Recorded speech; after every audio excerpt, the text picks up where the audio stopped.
Avez-vous peur de prendre des décisions?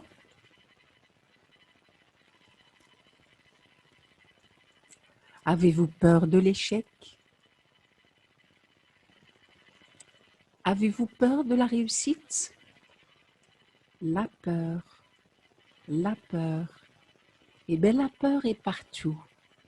Pour convaincre vos peurs face à une situation, le seul moyen est de développer votre confiance en vous.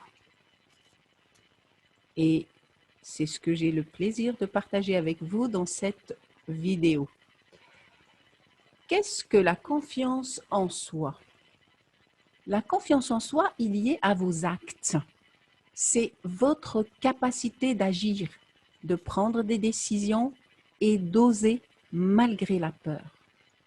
Avoir peur, c'est tout à fait normal dans une situation complexe ou inhabituelle. C'est une réponse au stress. D'abord, la confiance en soi, elle existe. D'abord, la confiance en soi, elle existe dans votre tête. C'est un état d'esprit. Vous faites une prédiction, vous vous projetez dans l'avenir et vous dites « Ah là, je suis capable » ou alors « Je ne suis pas capable ». Et bien là, qu'est-ce que vous faites? C'est une prédiction, sauf qu'elle est réaliste et ponctuelle. Peut-on acquérir la confiance en soi? Eh bien, la confiance en soi est très subjective. Elle fluctue au fil des jours. On peut être confiant dans un domaine, mais pas dans l'autre. Exemple, je suis confiante en coaching, en mathématiques, mais pas du tout en surf. La bonne nouvelle, c'est que la confiance se travaille et ça se booste en permanence. Exemple, observez un bébé. Eh bien, un bébé, qu'est-ce qu'il fait quand il a envie de marcher? Que fait-il? Eh bien, il tombe, il se relève, il tente, il retente et ajuste et se lance et persévère jusqu'à l'atteinte de son objectif qui est marcher sur ses deux pieds. Savez-vous combien de fois le bébé tombe avant de marcher? Ben, à peu près 2000. 2000 fois, vous vous rendez compte? 2000 fois cet enfant, il persiste. Alors que nous, adultes, en tout et pour tout, quand on va vraiment loin, c'est 3 fois. Et dès la première difficulté, on abandonne. Et c'est bien dommage. On a perdu euh, tout ce qu'on avait quand on était bébé. Eh bien, est-ce que cette confiance est innée ou acquise? Ben, je pense que vous l'aurez compris à partir de l'exemple du bébé. Mais non, la confiance en soi n'est pas innée, elle s'acquiert. La base de la confiance en soi, c'est vraiment l'amour de soi. Aimez-vous. L'amour de soi, c'est quoi? C'est aimer soi-même. Ça veut dire s'aimer malgré ses difficultés, malgré ses défaillances, malgré ses... Et puis, le fait de s'aimer, ça nous permet d'accepter nos travers, nos défauts, nos défaillances et de surmonter nos échecs. C'est pareil. L'amour de soi, ça se construit et se nourrit. Mais qui est concerné par l'amour de soi? Qui est concerné plutôt par la confiance en soi? Ben effectivement, tout le monde, tel que l'image l'indique, tout le monde et tout le temps, de notre naissance à la fin de notre vie, et dans tous les domaines, personnel, professionnel, santé, famille, amis, etc. Alors aujourd'hui, je vais partager avec vous 3 clés qui vont vous aider à élever et maintenir votre état de confiance. Là, tel que vous la voyez, la première clé, c'est l'intention. L'intention, c'est quoi? C'est une idée ou un projet qui entraîne un passage à l'action. C'est une façon agréable et efficace de focaliser sur les objectifs à atteindre. Trouvez vos intentions de l'année. Par exemple, avoir davantage confiance, ressentir plus de joie au quotidien, avoir 15 en mathématiques ou 18 ou 20, etc., dans les autres matières, etc. Voilà, ça c'est un objectif annuel et bien évidemment, comme vous allez passer à l'action, eh bien, vous allez passer à l'action jour après jour pour atteindre vos objectifs. Je partage avec vous maintenant la deuxième clé, c'est tout simple, gratitude. La gratitude est l'un des ingrédients nécessaires du bonheur. Savez-vous que quand je pose cette question à mes élèves de 6e, l'année dernière, j'ai posé cette question à ma classe de 6e. Qu'est-ce que la gratitude? J'ai eu un seul élève qui est familier à ce mot et qui m'a répondu, c'est dire merci. Et oui, parce qu'on est content. Oui, c'est un sentiment de reconnaissance. Les déclencheurs de gratitude sont multiples. Par exemple,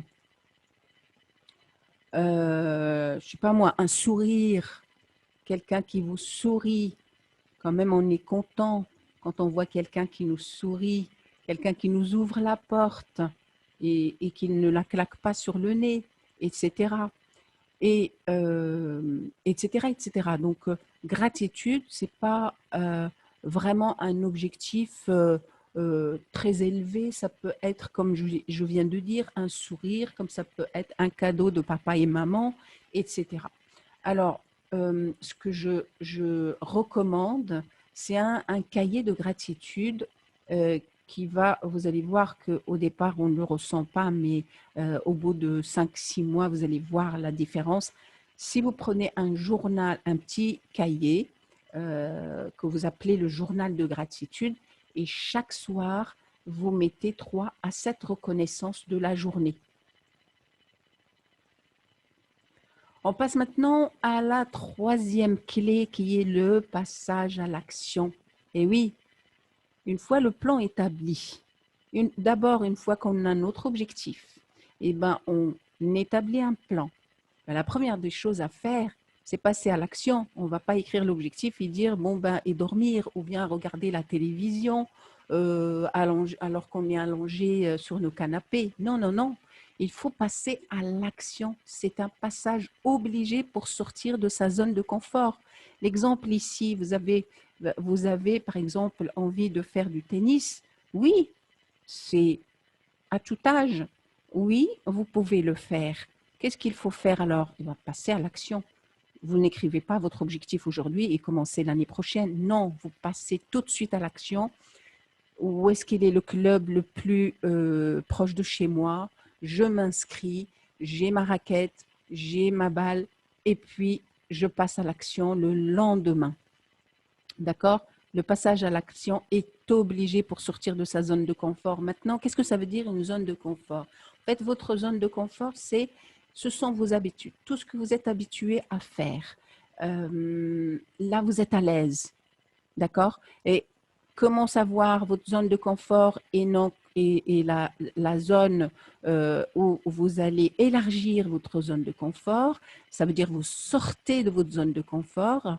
Et bien là, c'est là où vous allez ressentir la peur, d'accord?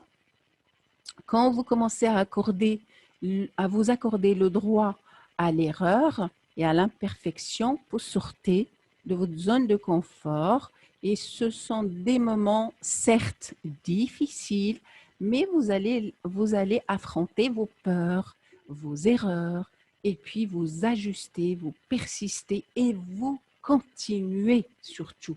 N'abandonnez jamais. D'accord? Plus vous pratiquez, et plus vous allez acquérir de l'expérience, et plus vous avez de l'expérience, et plus vous développez vos compétences, et ça devient facile. Et une fois que vous avez développé vos compétences, eh ben, là, ça vous mène vers la confiance en soi. Et quand vous êtes dans la confiance en soi, vous êtes à 2 pas de la réussite. D'accord? Donc, vous êtes à votre place et là, vous continuez.